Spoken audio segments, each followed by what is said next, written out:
Maluku Utara, orang Tobelo, Halmahera Utara. Keode. Kalau keode itu bahasanya orang Sangir itu. Orang Sanger, iya. Orang Kita juga Sanger suka itu saya pakai. tahu. Cuman kan abang tahu sendiri di Tobelo ini kan maksudnya banyak orang Manado. Terus kita kan bahasa Enggak lah, logat-logatnya kan nggak mirip-mirip Manado kan, bukan mirip mirip-mirip. lagi itu Lo, 90%. 90% iya, itu memang sama dengan Manado. makanya, aduh, aneh-aneh. Bahkan sampai cara sarkasnya itu, kata-kata kotornya itu sama. Mm-mm. Sama kayak Sangir dan Manado. Jadi begitu, udah santai aja lah sama Oten. Boleh boleh izin nimbrung. Lanjut Bang Benny. Ya boleh bertanya, Bang. Assalamualaikum. Waalaikumsalam. Waalaikumsalam warahmatullahi Apa wabarakatuh. nggak dinaikkan Boy 2 itu? Jangan ngoceh-ngoceh di bawah deh itu.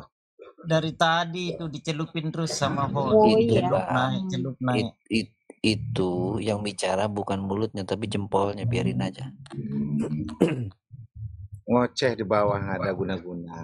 Buka data dia, kita bahas. Mana ada dia data, dia coba modal ini, modal belakang. Kalau Congor masih mending di depan. Bang, Makanya begitu. biar turun naik aja.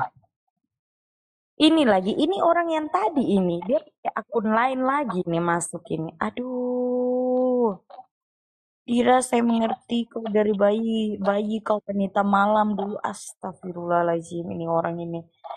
Tuh geger semua nih orang. Tadi dia nyebut nama akun suami aku yang dulu ya. Ah, terus itu kan bukan nama asli. Nah, dia nyebut di sini terus pakai marga marga marga Pangkei ya. Nah, terus ini dia pakai dangker dangker Pangkei lagi nih. Nah, ini Pangkei ini tadi Abang Filipus marga dari mana? Marga orang Manado, suku terbesar yaitu suku Minahasa. Pakai nama Dangker. Dangker. Ini Dangker ini bukan nama kakak saya ini Dangker. Ini juga salah. Ngerti kawan? Aduh, astagfirullahaladzim. Saya blokir kamu. Orang gak jelas ini.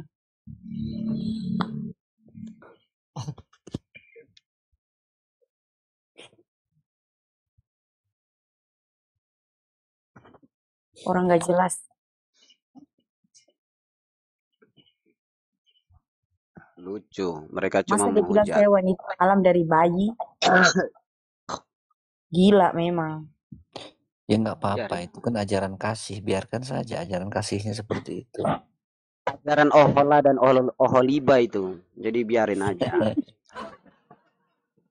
Cuman bicara soal ajaran Ohola dan Oholiba, ya kita Ajaran kasih tapi menghujat. Song. Iya bang. biasa. Jadi dari aslinya dari Manado ya. Oh iya, saya mau penasaran nih bang, pengalamannya, maksudnya dari awal kenapa sampai eh, apa ada niat untuk berpindah keyakinan? Ceritanya. Sebentar dong, izin nanya. Ya, Kemarin jadi nggak itu Ardiansah sama itu saya hari ini kan harusnya janjian kan mereka kan? saya kemarin tadi saya approve. Kemarin saya approve, orang itu Nggak hari masuk. ini kan, 3 hari waktu itu janji kan? Hari ini berarti dong? Hah? Yang Oh waktu iya, kemarin sama bukan debat hari sama ini, Ardiansah janji 3 kemarin. hari mau ngasih jawaban gitu loh. Kemarin. Oh kemarin? Kemarin saya approve. Nah, si orang itu masuk. Orang itu masuk. Siapa namanya? Need you ya, need you. Unit masuk. Saya minta dia naik bang, naik. Saya undang. Tapi dia keluar. Bang Ardiansyah duluan masuk ke rumah saya karena mungkin dia lihat unitnya nggak ada, ya udah keluar lagi gitu. Nah, nggak lama kemudian unit itu masuk. Nah, setengah jam kemudian unit itu masuk karena apa? Juga saya undang naik, dia nggak naik, dia malah keluar udah off. Sampai sekarang nggak masuk ke rumah saya. Tadi juga saya live, nggak ada tuh dia. Ya udahlah, berarti nggak ada ilmunya, takut dia udah. Iya. Anggap aja udah selesai. Ya oke, kita lanjut Suami, sama Bang Filipus ya. suaminya orang Lampung, Lampungnya di mana, Mbak? Saya asli orang Lampung. Iya, suami saya aslinya orang Lempasing, Bang. Oh, Lempasing Kota Selatan. Agung. Iya, paham, tahu. Bang Aben Lampungnya di mana? Di Pesawaran. Pesawaran, Kabupaten Pesawaran, iya. Di Kabupaten Lempasing Pesawaran. suami aku, iya. Ya nggak jauh, nggak Lempasing Pesawaran. Saya di Kota Bumi, Bang. Malah Kota Buminya mana? Simpang Propau. Oh, Simpang Propau. Iya. Tapi asli asli pribumi. Asli saya Sumatera Barat. Oh, ya cuman lahirnya di sana gitu ya. Lahir Lampung di Kota Bumi. Oh, iya. Iya. Yang pasti saja. kalau kita muslim ini kita ini saudara. Seperti itu aja. Kadang-kadang geram lihat yang di bawah itu. Kalau suami saya mamanya orang ini Jawa Barat aslinya, orang Sunda. Cuman memang mungkin dari masih mudanya udah di Lampung ya. Jadi nikah ya di sana, anak-anak semua lahir di sana. Gitu. Oh iya. Tapi kalau orang Lampung itu yang merantau ke Lampung, yang transmigrasi zaman dulu ya, termasuk orang tua saya juga dulu transmigrasi itu bisa nguasain bahasa daerah itu banyak biasanya. Contoh kayak saya bisa Sunda, bisa Jawa, bisa Padang. Suami saya juga bisa Jawa, bisa sedikit bahasa Sunda, Sumatera Utara. Bisa Sumatera juga. Iya, bisa tahu semua kalau orang Lampung. Tapi orang asli pribumi Lampung ini nggak ada yang namanya bukan Islam semua. Iya. Udah sebesar ini saya belum pernah dengar orang Lampung asli yang artinya pindah agama, belum ada. Karena kita dari nenek moyang kita memang sudah artinya udah tauhid. Sebelum Islam memang sudah pegang tauhid. Jadi nggak bisa digoyang-goyang, artinya diiming-iming. Jadi dia pakai bahasa Sunda, Bang, kalau ngobrol sama emaknya. Sundanya nggak hilang. Pakai bahasa Sunda. Kalau kakaknya Tias hanya Rio Sunda, ente. Iya. Kalau saya nggak ngerti, Bang. Sundanya. Suami saya tuh sering ngajarin, saya bilang udah nggak usah ngajarin gitu. Saya bilang nggak usah ngajarin bahasa Sunda, nanti aja. Keburu tua, keburu lupa. Iya. Tapi kalau dia ngomong, saya tadi mau nanya sama Bang Filipus nih, izin nanya Bang ya, kita ngobrol Bang ya. Iya, aku mau ngobrol juga nih sama Bang Filipus nih, penasaran.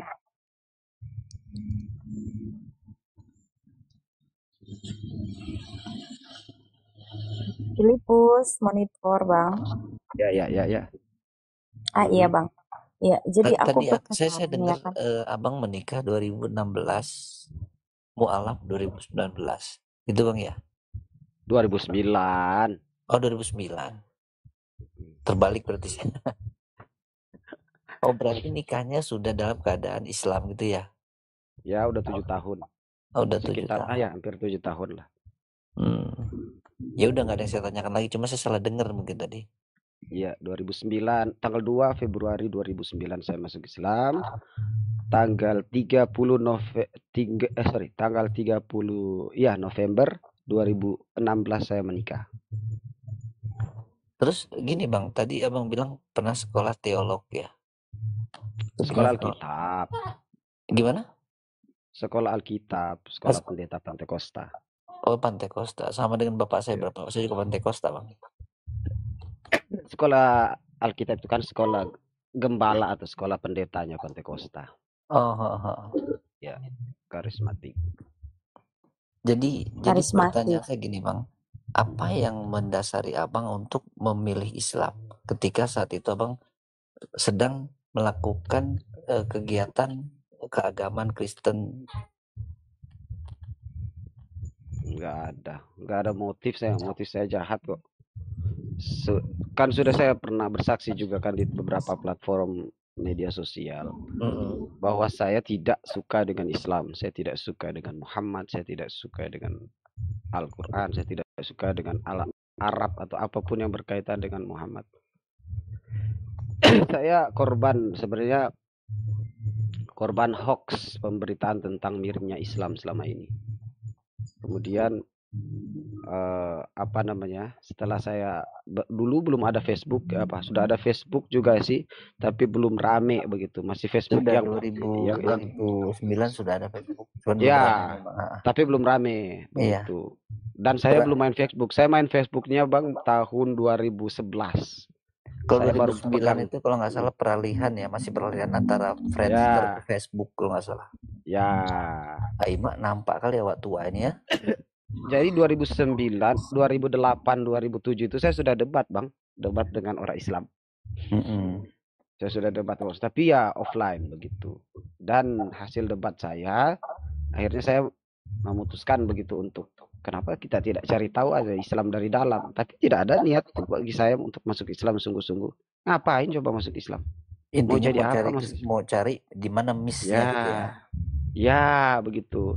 Nah setelah saya terpojok dalam pertanyaan-pertanyaan dan sekaligus juga saya pernah berdebat untuk tarung agama lah begitu ya. Kalau saya kalah ikut dia, kalau dia kalah ikut saya begitu. Tetapi pada waktu masih satu kali pertemuan, saya malah ndak hadir begitu karena ada halangan begitu, ada aral melintang, saya nggak hadir.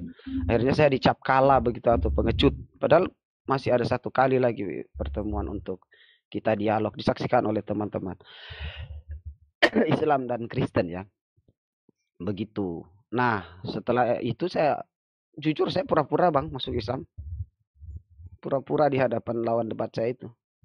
Dan akhirnya kalau dibilang kalau serius masuk Islam tuh jangan cuman lisan saja begitu, tetapi buat pernyataan. Nah, saya cari saudara saya begitu. Kebetulan sepupu dari ibu saya itu suaminya imam masjid. Saya pergi ke saudara saya, kalau kita di sini bilangnya tua ya. Saya pergi ke tua saya itu, nggak mau tua saya syahadatin saya. Dia bilang, saya tahu sepak terjang kamu dari kecil, besar, keluarga kamu. Mana mungkin kamu sungguh-sungguh. Dia tahu memang dalam hati saya nggak benar ini. Dan memang betul nggak benar saya masuk Islam. Nah, saya bilang saya mau masuk Islam sungguh-sungguh, tapi memang dalam hati enggak. Akhirnya saya dapatkan gitu. Saya jujur menipu saudara saya supaya bisa dapatkan itu surat mu'alaf. Setelah saya masuk Islam, maksudnya dengan surat mu'alaf kan saya bisa masuk pesantren, bisa masuk ke tempat-tempat muslim, tempat-tempat pengajian muslim dan sebagainya kan. Jadi saya legal masuk kemana-mana.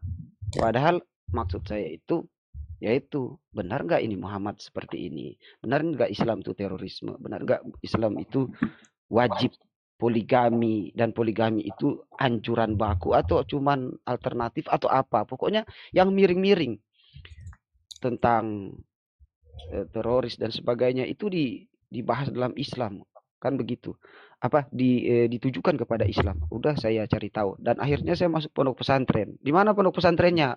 Lihat wajah saya ini. Supaya kalau bohong kan bisa di screenshot nih. Pondok pesantren Sirojul Mukhlasin Magelang. Saya masuk pondok pesantren Sirojul Mukhlasin Magelang. Nama desanya Desa Kerincing ya. Di situ saya belajar. Dan apa yang saya temukan dari Islam? Di pondok pesantren katanya tempat merakit bom. Nggak ada.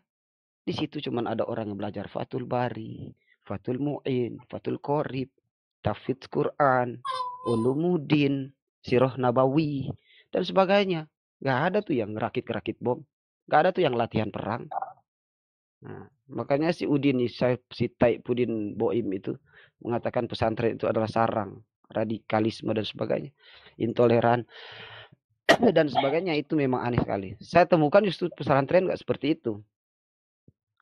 dan ajaran-ajaran yang ketika miring tentang abang masuk Rasulullah itu nggak pesantren ada. itu, ketika abang masuk pesantren itu, tapi tetap dalam hati masih ingin mencari miss-nya Islam enggak. gitu ya? Iya dong, ngapain sih saya masuk Islam? Apa hebatnya Islam kan waktu itu? Buat apa coba? Jadi apa saya masuk Islam? Paling-paling jadi miskin juga itu. Nggak ada kerjaan, saya nggak punya keahlian dalam Islam. Saya nggak punya keahlian untuk bertahan hidup atau untuk hidup dalam Islam. Buat apa? Ngapain? Saya disekolahkan di sekolah Alkitab, berarti saya calon pendeta dong. Nanti kalau udah jadi pendeta punya jemaat, hidup saya mapan, saya bisa menghidupi keluarga dan ya punya nama besar dalam keluarga. Itu yang ada di otak. Ngapain coba saya masuk Islam? Maaf saya lagi batukin tadi malam api unggun dengan anak-anak pramuka saya. Saya ngantar pramuka loh. Anak-anak didik saya sampai jam 2 baru saya tidur, akhirnya batuk-batuk. Ya, jadi di pesantren itu nggak ada saya temukan tentang apa-apa yang minus tentang Islam, yang miss tentang Islam. Justru saya semakin mencari, semakin saya bingung. Yang mana ya Islam yang radikal? Yang mana ya Islam yang intoleran? Yang mana ya ajaran yang membolehkan dan mewajibkan poligami dan poligami itu sebagai masalah? Yang mana ajaran yang keliru dari Muhammad dalam Al-Quran? Nggak ada tuh saya baca. Dan kalau sudah capek ya, manusia kan punya titik jenuh. Sudah nemu titik jenuh untuk berusaha mencari itu, mencari tujuan itu, terus nggak ketemu. Akal Anda main nggak? Kalau akal Anda masih main, udah mualaf gitu.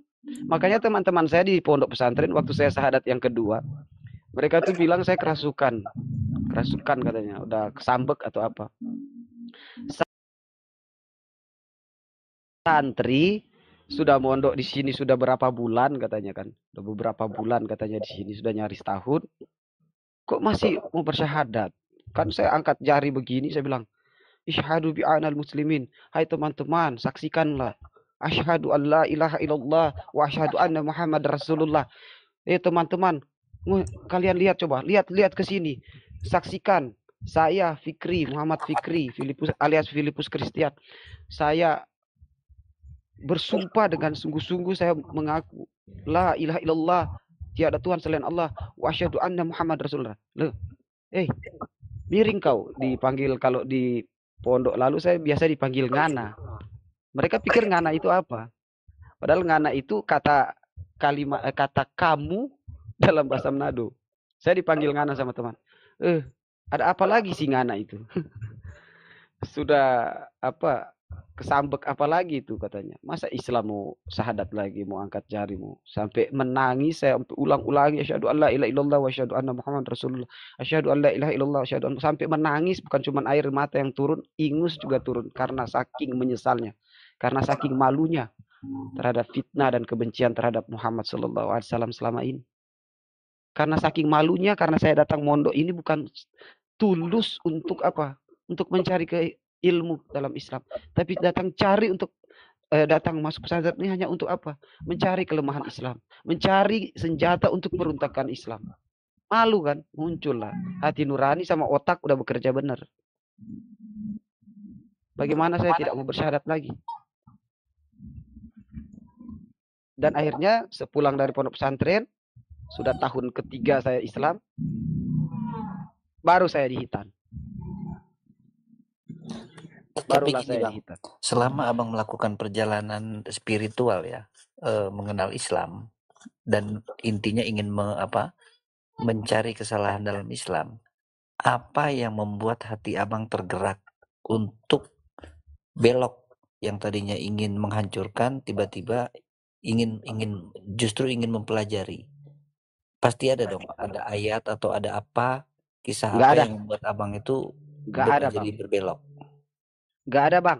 Yang tadinya maksud saya bengkok, gak benar, jadi kembali benar, jadi lurus. Bukan karena saya tiba-tiba pintar, sudah belajar jadi udah pintar, atau saya menemukan kebenaran Islam, atau ada cahaya ilahi ke, melihat laki-laki gondrong ke datang menjamah saya. Enggak seperti itu Bang.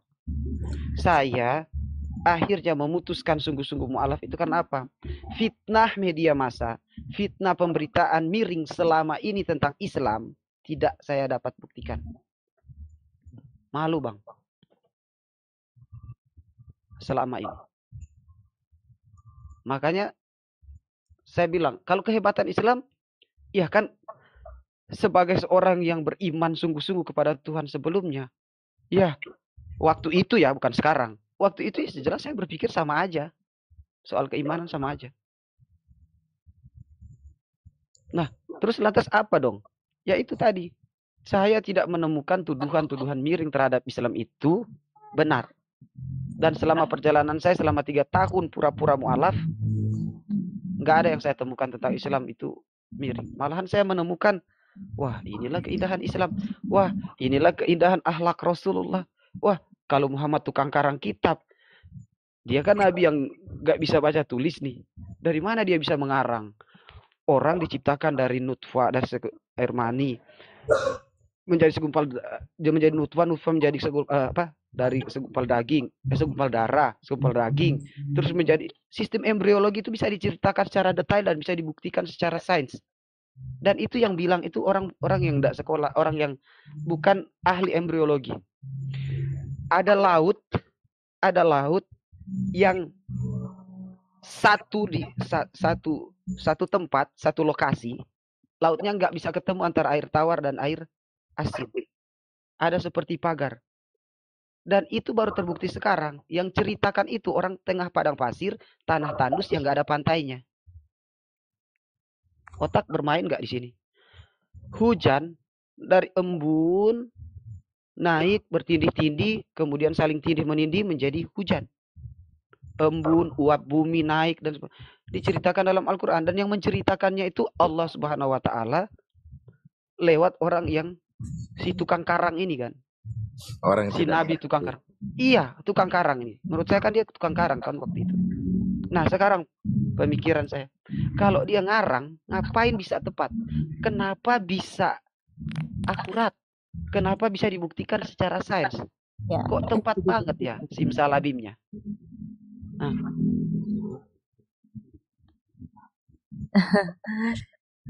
Kalau tukang karang itu iya, sebenarnya Bang. di Jadi Bible paling memang banyak. di Kristen itu ajarannya kasih, tetapi di Islam kasih kan Bang kan? Di Islam itu maha kasih kan? Maha kasih.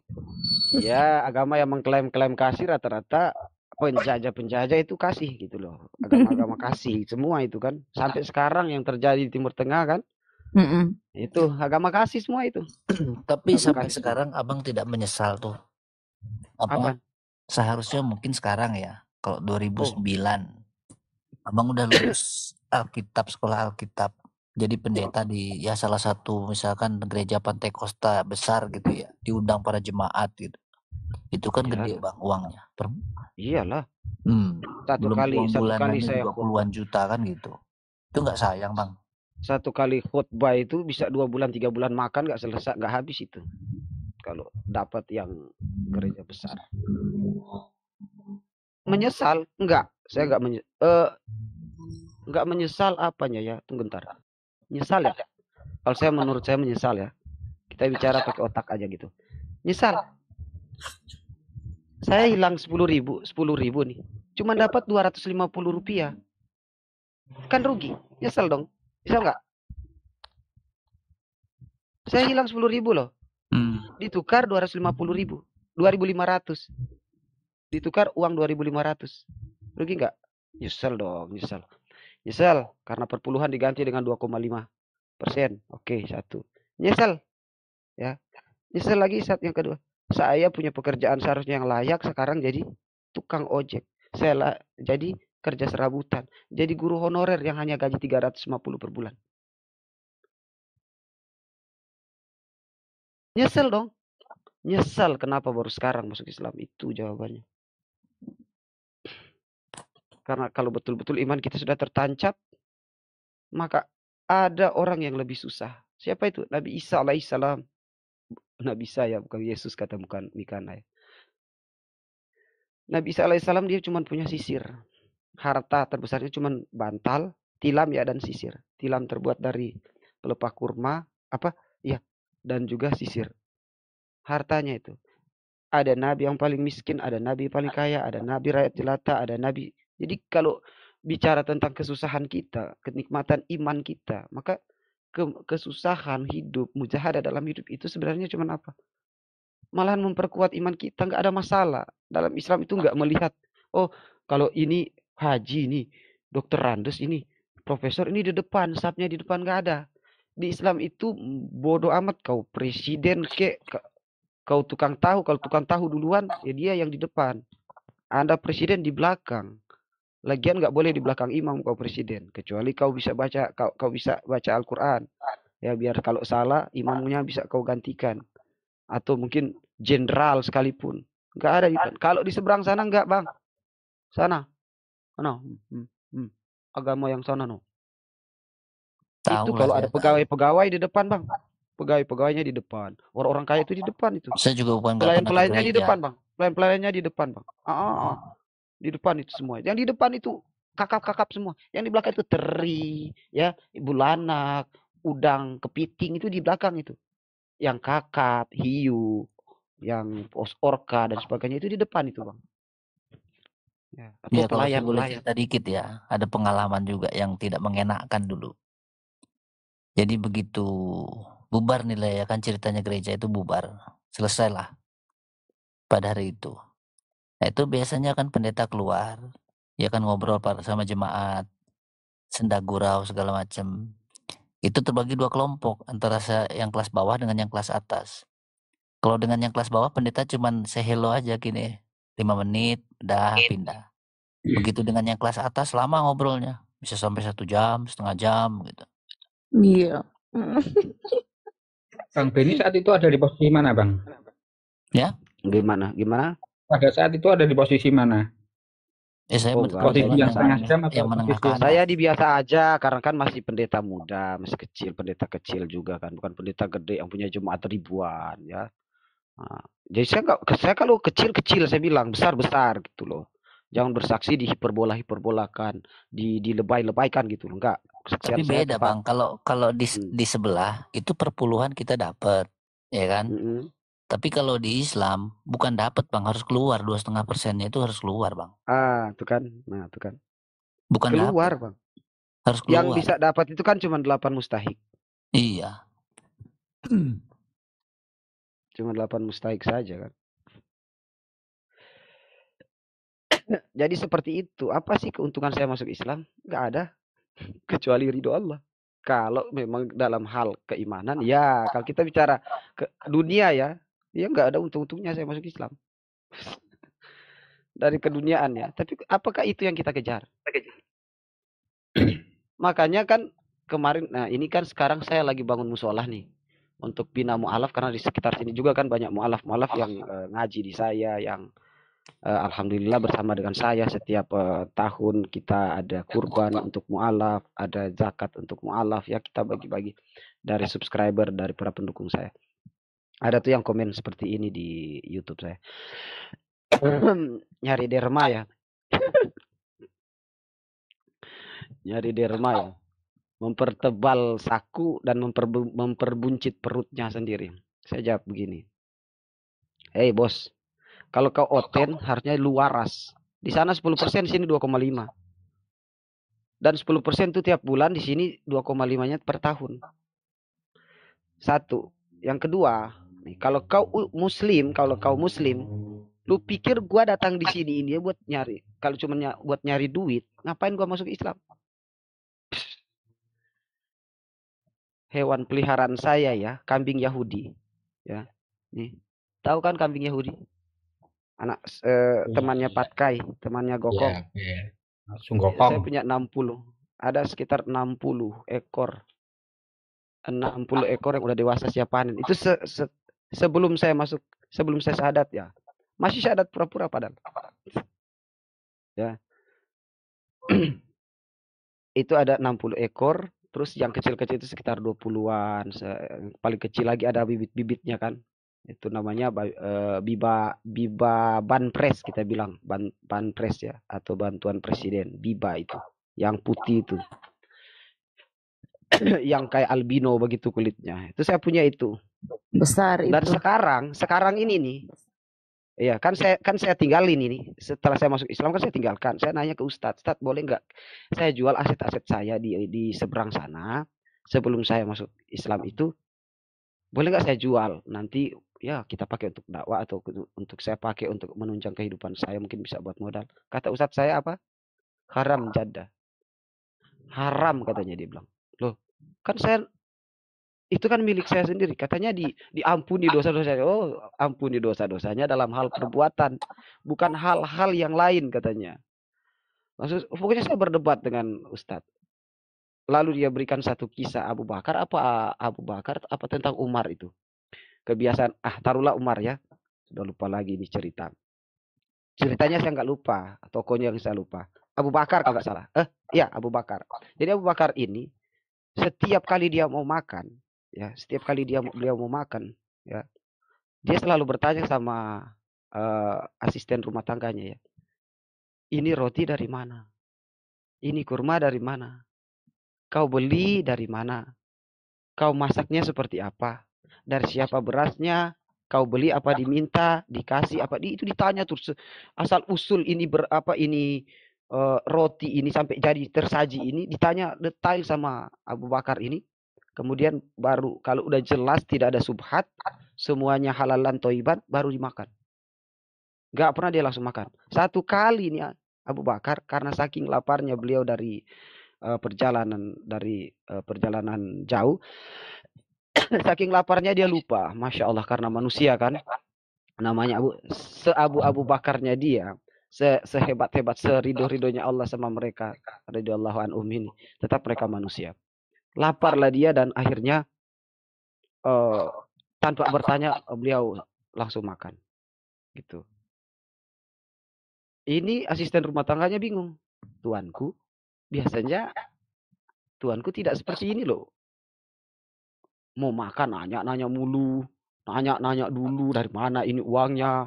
Kau tidak nipu nggak? Dikasih nggak? Ikhlas nggak orangnya waktu kau dagang hasil dagang. Bayarnya begini, dia ikhlas nggak ngasihnya? Dikasih, ditanya-tanya.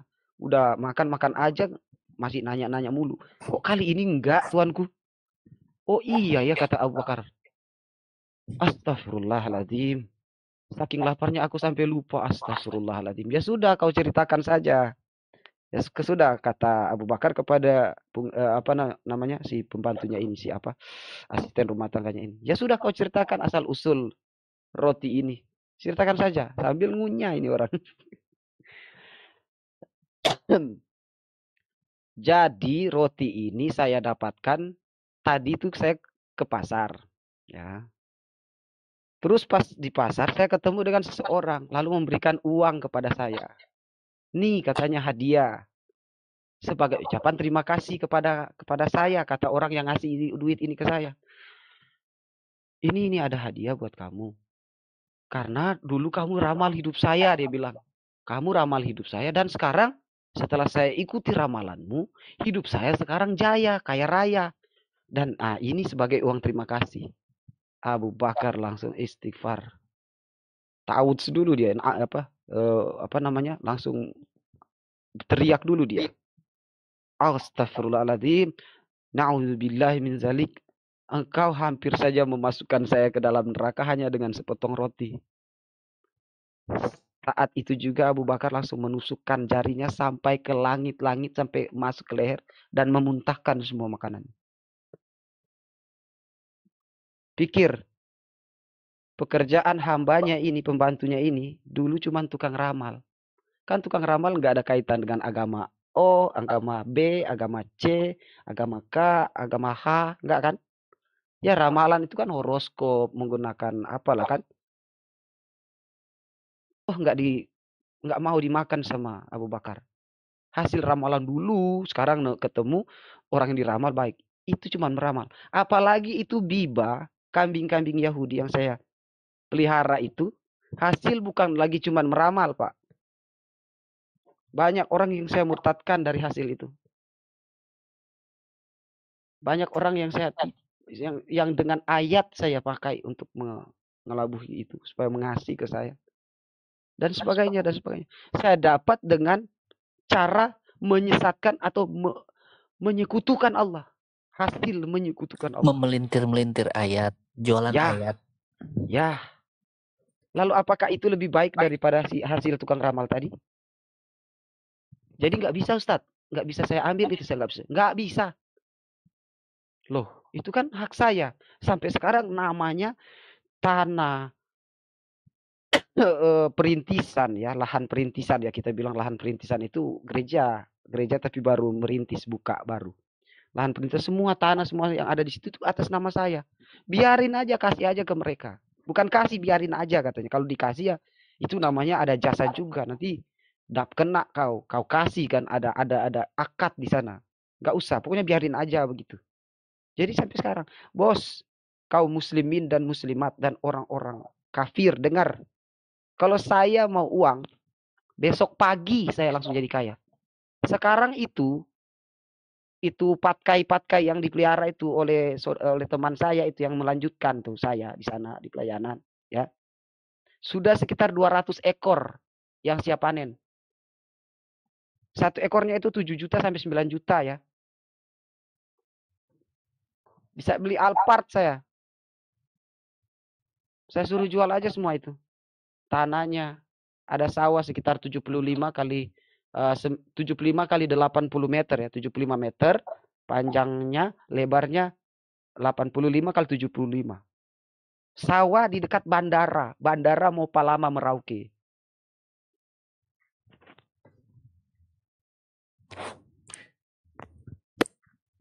Mahal dong, bisa jadi toko di situ, bisa jadi apa, tanahnya jadi mahal. Ya kan? Kan bisa saya jual itu. Di Merauke besok pagi. Ya, besok pagi saya jual. Ya, besok pagi saya jual. Yang saya tinggalkan itu saya jual. Besok pagi saya punya uang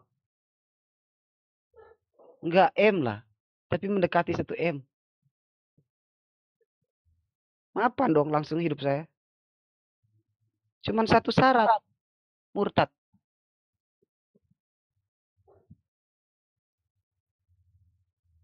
Kalau saya mau nipu umat Islam, ya, dengan sedekahmu, dengan infakmu, dengan zakatmu yang kecil, sedikit kecil, cuil itu nggak ada artinya. Ya, kalau saya mau menipu umat Islam nih, nggak perlu saya masuk Islam kalau cuma mau nyari begini. Besok pagi saya murtad, ya, mengingkari Allah adalah satu-satunya Tuhan dan yang benar, dan mengingkari Rasulullah SAW sebagai Nabi. Besok saya pergi tanda tangani lagi dan kerja lagi dan saya dapatkan semua itu. Dan besok paginya saya sudah punya. Mungkin sudah bisa beli Alphard 1 mungkin, atau mungkin saya bisa beli minimal Fortuner, saya bisa buat modal dan akhirnya saya hidup mapan. Nggak perlu saya di Islam sini. Itu mahal. Tanah di Papua tuh mahal, apalagi B2, mahal sekali. Jadi itu loh, bos. Kalau saya mau dengan cara saya mengupload nomor rekening dan nomor WA saya di YouTube, Facebook, di media sosial lah begitu kan. Hanya untuk mengajak Anda supaya sama-sama kita berada dalam satu barisan fisabilillah. Ya, dan jelas 2 pekan lalu saya baru mengislamkan orang. 3 pekan lalu saya baru mengislamkan orang. 2 bulan lalu jelas hasilnya ada. Banyak orang yang saya islamkan. Yang saya upload semua juga. Dan itu pahalanya buat Anda. Buat Anda yang ikut menopang dakwah saya. Bukan buat saya. Barang siapa, kata Rasulullah, barang siapa menolong orang berbuat kebaikan, maka baginya pahala kebaikan sama seperti orang yang melakukan kebaikan tanpa mengurangi pahala bagi orang yang melakukan kebaikan. Tetapi barang siapa yang membantu, menolong orang berbuat keburukan, maka baginya hukuman tanpa mengurangi hukuman bagi orang yang melakukan keburukan itu. Berarti kalau saya pahala dakwah saya, ada orang yang mu'alaf, Anda juga dapat pahala. Sama seperti saya. Nah, saya dianggap minta-minta ngemis gitu loh. Pengemis online. Lah. Nggak perlu saya jadi pengemis online. Dan jelas, sumbangannya saya upload. Pengeluaran dan pemasukan. Saya upload di komunitas YouTube. Yang masuk berapa, yang keluar berapa, untuk apa keluarnya. Jelas. Saya laporin terus. Dan bangunannya ini udah ada terlihat bangunan. Dan buktinya sudah 3 yang selesai, yang keempat yang sekarang musola. Masjid 2, 1 musola sudah selesai. Sudah 3 berarti. Yang 1 ini yang keempat. Sudah 4. Kalau dimusolakan aja lah semua. Sudah 4 musola saya selesaikan. 1, tetapi saya sampai sekarang belum punya rumah. Walaupun sekecil pos kamling. Apakah saya memperkaya diri? Sudah 4 musola loh. Saya selesaikan. Jelas. Jadi kalau saya cari kekayaan harusnya bukan musola yang banyak. Rumah saya yang banyak. Musola 1 aja. 3-nya rumah saya. Ini enggak, 4 musola saya selesaikan. 1 pun rumah saya enggak ada. Sampai sekarang numpang di rumah mertua. Namanya numpang di rumah mertua, bos. Lu harus sayang istri lu. Lu harus manjain istri lu. Lu harus perlakukan istri lu sebaik mungkin. Kalau enggak, ditendang lu sama mertua. Gue kasih tahu aja. Jadi, itu yang mau saya sampaikan. Mau enggak oten, mau enggak uclim, sama aja. Dari oten memfitnah, menista saya. Dari muslim, ada juga yang memfitnah saya. Emang betul kita memang di dalam dakwah, dalam keimanan, kita akan ketemu 4 abu. Sama seperti Rasulullah ketemu 4 abu. Siapa sih abu itu?